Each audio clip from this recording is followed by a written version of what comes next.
Hi, this is Adrian again.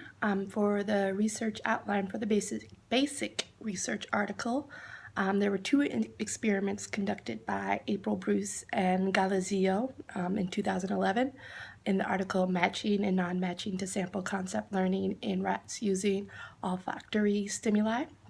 The authors wanted to assess whether multiple exemplar training would lead to the learning of concepts in rats, whether rats could learn relations such as odd and identity, and whether full concept or partial concept learning was achieved by the rats. So in the first experiment, 7 albino male Holtzmann rats ranging in age from 90 to 150 days old were chosen and restricted to approximately 85% of their free feeding weight. The authors used an operant chamber with a section for inserting a tray with 3 holes drilled into the top to hold plastic cups.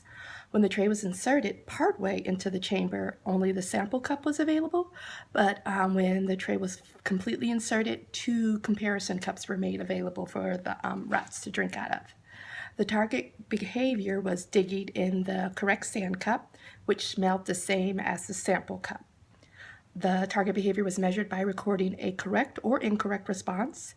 The authors put sugar pellets about 1 centimeter down in the correct comparison cup.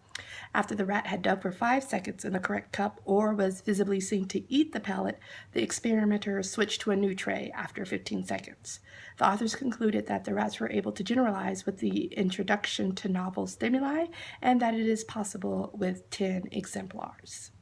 The second experiment used 9 albino male Holtzmann rats ranging in age from 90 to 120 days who were housed and maintained the same as the rats in experiment 1.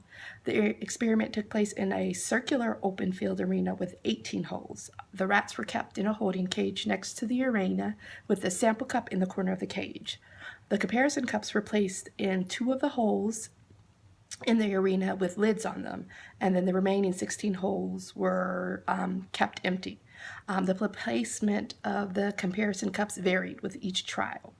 Any displacement of the lid using face, front paws, and or snout counted as correct in this experiment. The dependent variable was measured by checking either correct or incorrect, and there was 100% inter-observer agreement for 3 of the rats. The authors concluded that the rats did not achieve full concept learning in this research article. And that's it. Thank you.